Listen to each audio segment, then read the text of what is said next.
Guys, today I have Steve Miller, Director of Research, Center of Business and Economic Research at University of Las Vegas. Steve, thank you for joining us today. How does United States people, see the conflict?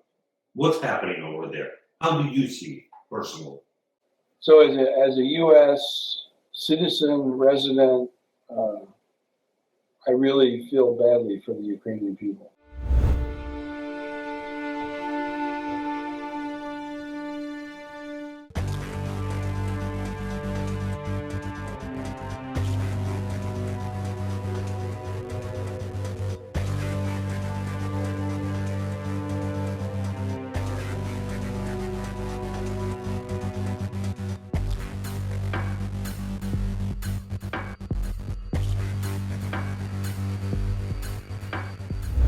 I look at the issue, I hope, with a rational mind, and I can't come up with an answer other than irrational.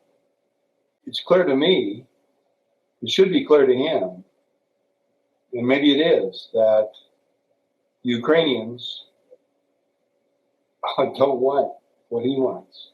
It's a disaster. Certainly for the Ukrainians, it's a disaster. It's very sad for the people. But at the same time, it's after the United States has sort of gone through a 4-year period when we had such division.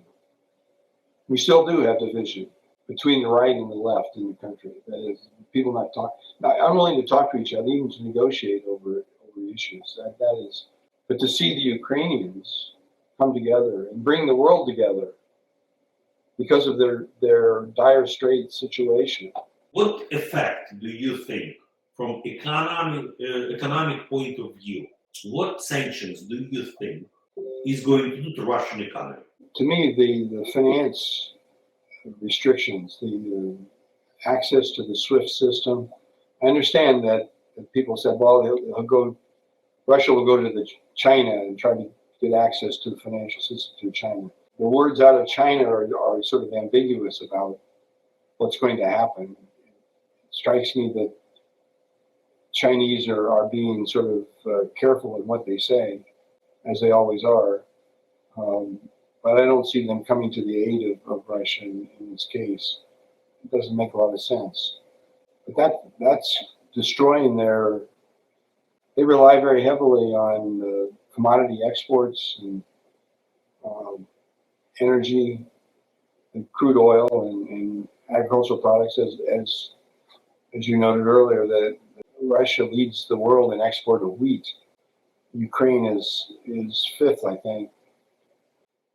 And combined, the two of them have just over 25% of total world exports in, I think it's 2020. That's all been shut down.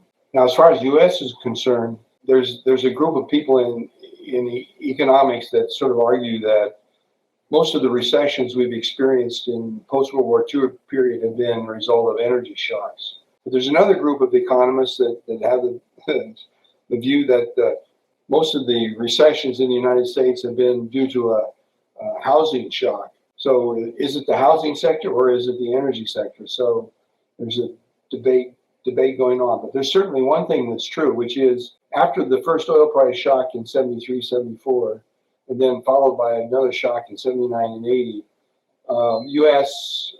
production today relies very much less heavily on crude oil products to maintain GDP than it did back in 73. That is, if you look at the ratio of energy or crude oil product per GDP, that ratio has gone down dramatically, so that an oil price shock has less an effect in the United States than it did. So how far do we go back? That's 50 years ago. So I think for the United States, there will be some effect on food prices. There will be some effect on energy prices. But as we see already, I mentioned earlier that crude oil prices come down just this week because of events. I think one interpretation I heard was that the Chinese, their vaccine is not very effective, and that it looks like the Omicron is infecting the Chinese population. and they're shutting down metro areas so that their output is going to be reduced, and the markets are reflecting that, saying the demand for energy is going to be reduced in the future, and therefore the price of crude oil has come down. At least that's one possible explanation for what's going on. If that continues to happen, as I said earlier, we're going to see gasoline prices come down in the United States. I just put gas in yesterday in my car. I paid $5.05 in Nevada. I think we're the third highest state. California's first, and Hawaii, and then Nevada.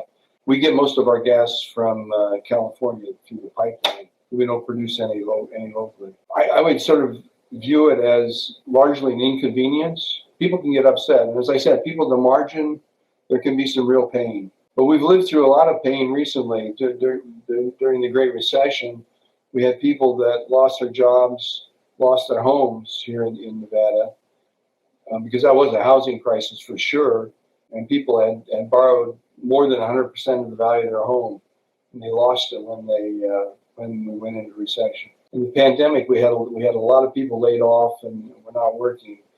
And as I said, unfortunately, this time the government stepped in to provide the safety net that was. Now, some people are saying maybe it was too much. So, as a U.S. citizen, resident, I really feel badly for the Ukrainian people.